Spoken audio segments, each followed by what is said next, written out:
ഇതാണ് റിയൽമിയുടെ ഏറ്റവും പുതിയ സ്മാർട്ട് ഫോൺ ആയിട്ടുള്ള റിയൽമി 16T. അപ്പോൾ റിയൽമി 16 സീരീസിൽ 16 പ്രോ, പ്രോ പ്ലസ്, 16 ഇപ്പോഴത്തെ 16T. ഇതിനകത്ത് 16 പ്രോ, പ്രോ പ്ലസ് ഫോണുകളുടെ ഒരു സെയിം ഡിസൈൻ ആണ് ഇവിടെ 16T എന്ന ഈ ഒരു ഫോണിന് കൊടുത്തിരിക്കുന്നത്. ഫോണിന്റെ തിക്നെസ് വന്നിട്ട് 8.8 മില്ലിമീറ്റർ ആണ്. അതുപോലെ ഈ ഒരു ഫോണിന്റെ ഭാരം വന്നിട്ട് 224 ഗ്രാം ആണ്. അതുകൊണ്ട് തന്നെ ഒരു അല്പം വെയിറ്റ് കൂടുതലാണ് ഈ ഒരു ഫോണിന്റെ വെയിറ്റ് എന്ന് പറയേണ്ടി വരും. കാരണം സാധാരണ 200 താഴെയാണ് ഞാനൊരു ഐഡിയൽ വെയിറ്റ് ആയിട്ട് ഒരു സ്മാർട്ട് ഫോണിന് കാണുന്നത്. ഫോണിന്റെ ബാക്ക് സൈഡ് പ്ലാസ്റ്റിക് ആണ്. അതുപോലെ ഈ കാണുന്ന ഫ്രെയിം എന്ന് പറയുന്നത് പ്ലാസ്റ്റിക് ആണ്. അതുപോലെ ഇതിന്റെ കളർ വന്നിട്ട് ഒരു മാറ്റ് ഫിനിഷ് ആണ് കൊടുത്തിരിക്കുന്നത്, ഗ്ലോസി ഫിനിഷ് അല്ല. അതുകൊണ്ടുള്ള ഒരു ഗുണം എന്ന് പറയുന്നത് ഫിംഗർ പ്രിന്റ് ഒന്നും ഇതിനകത്ത് അങ്ങനെ പതിയുന്നില്ല. അതുപോലെ ഇതിന്റെ ഒരു ഇൻഹാൻഡ് ഫീൽ പറഞ്ഞു കഴിഞ്ഞാൽ ഒരു അത്ര ബെറ്റർ അല്ല. കാരണം കൈ ഉണ്ടല്ലോ ഇങ്ങനെ പിടിക്കുമ്പോൾ ഇങ്ങനെ ഹോൾഡ് ചെയ്യാൻ ഒരു അല്പം വിടുത്ത് കൂടുതലായതുകൊണ്ട് തന്നെ ഇത്തിരി പാട്ടുണ്ട്. അതുപോലെ ഒരു വെയിറ്റ് ഒരു അല്പം കൂടുതലുണ്ട്. ഇതിനകത്ത് 3.5 mm ഓഡിയോ ജാക്ക് ഈ പ്രൈസ് പോയിന്റിൽ ഈ ഒരു ഫോണിനകത്ത് കൊടുത്തിട്ടില്ല. അതുപോലെ ഹൈബ്രിഡ് സിം സ്ലോട്ടാണ് ഈ ഒരു ഫോണിനകത്ത് നൽകിയിരിക്കുന്നത്. 6.8 ഇഞ്ചിന്റെ LCD HD+ റെസൊല്യൂഷനുള്ള ഡിസ്പ്ലേ ആണ് ഈ ഒരു ഫോണിന് കൊടുത്തിരിക്കുന്നത്. അപ്പോൾ LCD ഡിസ്പ്ലേ ആണ്, HD+ റെസൊല്യൂഷൻ ഉള്ളൂ. പക്ഷേ 144 ഹെർട്സിന്റെ റിഫ്രഷ് ആയിട്ട് ഈ ഒരു സ്മാർട്ട് ഫോണിന്റെ ഡിസ്പ്ലേക്ക് കൊടുത്തിട്ടുണ്ട്. ഡിസ്പ്ലേയിലേക്ക് വന്നു കഴിഞ്ഞാൽ ഫോണിന്റെ ഈ ചുറ്റുമുള്ള ബെസലുകൾ നമ്മൾ സൂക്ഷിച്ച് നോക്കി കഴിഞ്ഞാൽ കണ്ടില്ലേ, ഒരു അല്പം ബെസലുകൾ ഉണ്ട്. അതുപോലെ താഴെ ഈ ചിഹ്നം അറിയപ്പെടുന്ന ഭാഗവും മുകളിലുള്ള ഈ ഒരു ഭാഗം അല്പം ബെസലുകൾ ഈ ഒരു ഫോണിനകത്ത് കാണാൻ സാധിക്കുന്നുണ്ട്, ആ ഭാഗങ്ങൾ. അതുപോലെ ഇതിന്റെ ഡിസ്പ്ലേ വന്നിട്ട് LCD ഡിസ്പ്ലേ ആയതുകൊണ്ട് തന്നെയും നോക്കി ആ ഒരു വ്യൂയിങ് ആംഗിളെ കണ്ടില്ലേ, അത്ര ഒരു ബെറ്റർ ആയിട്ട് ഫീൽ ചെയ്യുന്നില്ല. സാധാരണ ഒരു AMOLED ഡിസ്പ്ലേയുടെ ക്വാളിറ്റി എന്തായാലും LCD ഡിസ്പ്ലേക്ക് വരില്ലല്ലോ. 1200 നിറ്റ്സ് ആണ് ഇതിന്റെ ഒരു peak brightness. High brightness mode എന്ന് പറയുന്നത് 1200 നിറ്റ്സ് ആണ്. അതുപോലെ തന്നെ HDR-ന്റെ ഒന്നും സപ്പോർട്ട് ഈ ഒരു ഫോണിനകത്ത് നൽകിയിട്ടില്ല. ഫോണിന് ബ്രൈറ്റ്നസ് ഒക്കെ ആവശ്യമുണ്ട്, ഔട്ട്ഡോർ വിസിബിലിറ്റിക്ക് ഒന്നും യാതൊരു വിഷയമില്ല. അതുപോലെ തന്നെ ഈ ഒരു ഫോണിനകത്ത് നമ്മൾ യൂട്യൂബ് ഒക്കെ പ്ലേ ചെയ്ത് കഴിഞ്ഞാൽ 1440p ആണ് മാക്സിമം നമുക്ക് ഇതിനകത്ത് കിട്ടുന്ന ഒരു റെസൊല്യൂഷൻ. HDR സപ്പോർട്ട് ഒന്നും യൂട്യൂബിൽ നമുക്ക് ലഭിക്കത്തില്ല. അതുപോലെ ഈ ഒരു ഫോണിനകത്ത് സ്ക്രീൻ പ്രൊട്ടക്ടർ പ്രീ അപ്ലൈഡ് ആയിട്ടാണ് വരുന്നത്. പെർഫോമൻസ് വൈസിലേക്ക് വരുമ്പോൾ മീഡിയടെക്കിന്റെ Dimensity 6300 എന്ന് പറയുന്ന പ്രോസറാണ് ഈ ഒരു ഫോണിനകത്ത് നൽകിയിരിക്കുന്നത്. AnTuTu സ്കോർ നമ്മളിവിടെ ടെസ്റ്റ് ചെയ്തു. 6,21,482 എന്ന് പറയുന്ന ഒരു AnTuTu സ്കോർ ആണ് ഈ ഒരു ഫോൺ സമ്മാനിക്കുന്നത്. അതുപോലെ ഈ ഒരു ഫോണിന്റെ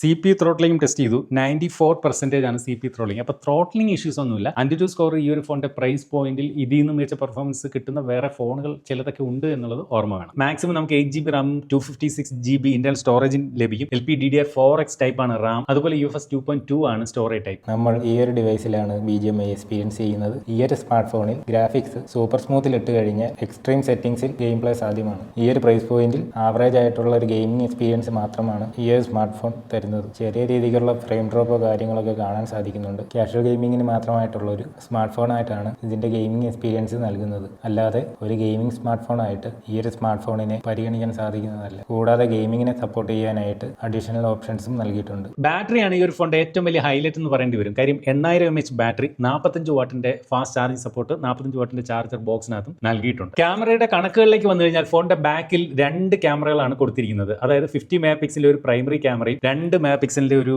മോണോക്രോം സെൻസറുമാണ് കൊടുത്തിരിക്കുന്നത്. വൈഡ് ആംഗിൾ ക്യാമറ ഇല്ല. എന്നാൽ സെൽഫി ക്യാമറ ആയിട്ട് ഇതുപോലെ സെന്റർ പഞ്ച് ഹോൾ ക്യാമറ ആയിട്ട് 16 MP സെൽഫി സെൻസറും കൊടുത്തിട്ടുണ്ട്. ഇനി ഈ ഒരു ഫോൺ ഉപയോഗിച്ചുകൊണ്ട് കുറച്ച് ഫോട്ടോസും വീഡിയോസും പുറത്തുപോയി എടുത്തു നോക്കാം.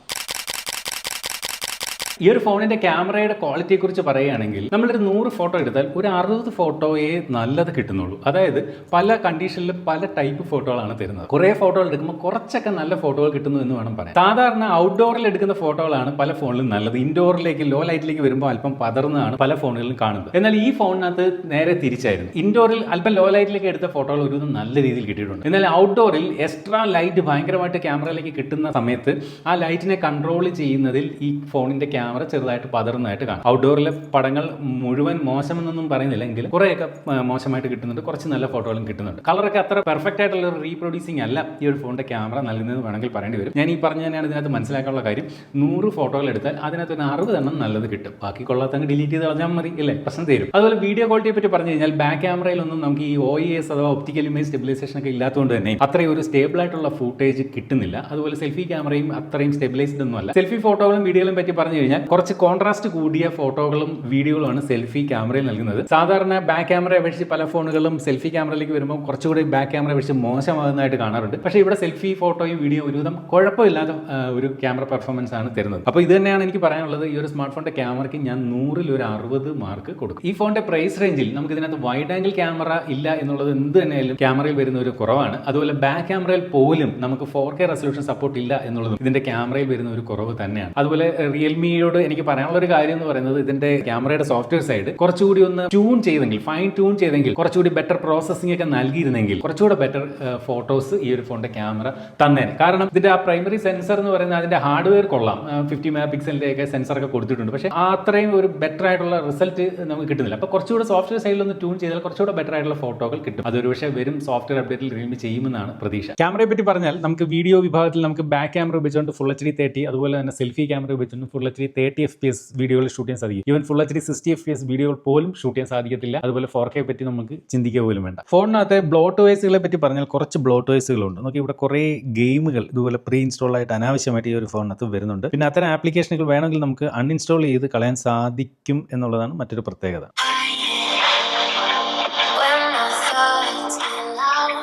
മോണോ സ്പീക്കറാണ് ഈ ഒരു ഫോണിനകത്ത് കൊടുത്തിരിക്കുന്നത്. സ്റ്റീരിയോ സ്പീക്കർ കൊടുക്കാമായിരുന്നു എന്ന് എനിക്ക് തോന്നി. മോണോ സ്പീക്കർ, അതുപോലെ സൗണ്ട് ക്വാളിറ്റി ഓക്കെ. സോഫ്റ്റ്വെയർ സൈഡിലേക്ക് വന്നു കഴിഞ്ഞാൽ ആൻഡ്രോയിഡ് 16 അധിഷ്ഠിതമായിട്ട് റിയൽമിയുടെ ലേറ്റസ്റ്റ് റിയൽമി UI 7 ആണ് ഈ ഒരു സ്മാർട്ട് ഫോണിനകത്ത് നൽകിയിരിക്കുന്നത്. അതുപോലെ ഫോണിന്റെ ഹാപ്റ്റിക് ഫീഡ്ബാക്കിനെ പറ്റി പറഞ്ഞു കഴിഞ്ഞാൽ നമുക്ക് ഇങ്ങനെ കീബോർഡിൽ ടൈപ്പ് ഒക്കെ ചെയ്യുമ്പോൾ നമുക്ക് വിരലിലൂടെ അത് നല്ല രീതിയിൽ അറിയാൻ സാധിക്കും. LCD ഡിസ്പ്ലേ ആയതുകൊണ്ട് തന്നെയും നമുക്കറിയാം ഫിംഗർ പ്രിന്റ് സംവിധാനം ഇൻ ഡിസ്പ്ലേയിൽ കൊടുക്കാൻ സാധിക്കില്ല. നേരെ മറിച്ച് ഇതിനകത്തുള്ള ഫിംഗർ പ്രിന്റ് കൊടുത്തിരിക്കുന്നത് ഈ ഒരു ഫോണിന്റെ സൈഡ് മൗണ്ടഡ് ആയിട്ടാണ്. അത് തരക്കേടില്ലാത്ത വേഗതയിൽ അൺലോക്ക് ആവുന്നുണ്ട്. ഫോണിനകത്ത് കോൾ റെക്കോർഡിംഗ് ഫീച്ചർ ഉണ്ട്. NFC സപ്പോർട്ട് കൊടുത്തിട്ടില്ല. അതുപോലെ IP69 Pro വരെയുള്ള സർട്ടിഫിക്കേഷൻ എന്തായാലും ഈ ഒരു ഫോണിന് നൽകിയിട്ടുണ്ട്. അത് ഈ പ്രൈസ് പോയിന്റിൽ ഒരു ബെറ്റർ ആയിട്ട് വേണമെങ്കിൽ പറയേണ്ടി വരും. ബ്ലൂടൂത്ത് വെർഷൻ 5.3 നൽകിയിരിക്കുന്ന ഈ ഒരു phone Arora green, starlight red, starlight black എന്നീ 3 നിറങ്ങൾ ലഭിക്കും. നമ്മൾ നിങ്ങളെ ഇന്ന് പരിചയപ്പെടുത്തിയത് സ്റ്റാർലൈറ്റ് റെഡ് എന്ന കളർ വേരിയന്റ് ആണ്. അടുത്തായിട്ട് ഈ ഒരു ഫോണിന്റെ ഗുണങ്ങളും ദോഷങ്ങളും പറഞ്ഞു കഴിഞ്ഞാൽ, ഗുണങ്ങൾ എന്ന് പറയുന്നത് ഒന്ന് ഇതിന്റെ ഡിസൈൻ ആണ്. കാണാൻ നല്ല അടിപൊളിയാണ്, ഗുഡ് ലുക്കിംഗ് ആയിട്ടുള്ള ഒരു ഫോണാണ്. ആരും വെളിയിൽ നിന്ന് കണ്ടാൽ കിടിലമാണെന്ന് തോന്നിപ്പോകും. രണ്ടെന്ന് പറയുന്നത് ഈ ഒരു ഫോണിന്റെ battery capacity 8000 mAh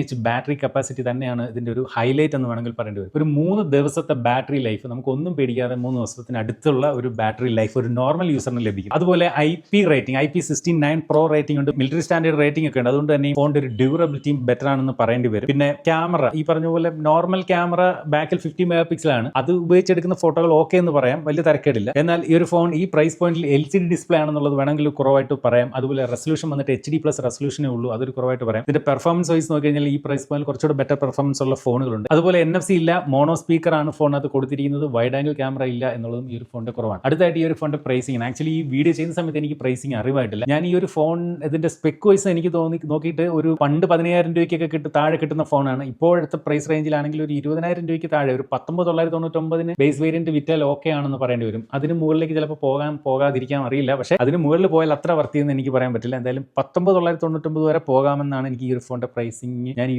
spec vice കേട്ടപ്പോൾ എനിക്ക് തോന്നുന്നത്. നിങ്ങൾക്ക് എന്ത് തോന്നുന്നു? വീഡിയോ താഴെ കമന്റ് ചെയ്യപ്പെടുന്നത്. ഇതുപോലെ മനോഹരമായിട്ടുള്ള മറ്റൊരു പ്രോഡക്റ്റിന്റെ വിശേഷമായിട്ട് നമുക്ക് അടുത്ത വീഡിയോയിൽ വീണ്ടും കാണാം. അതുവരെ സ്റ്റേ സേഫ്, ബൈ.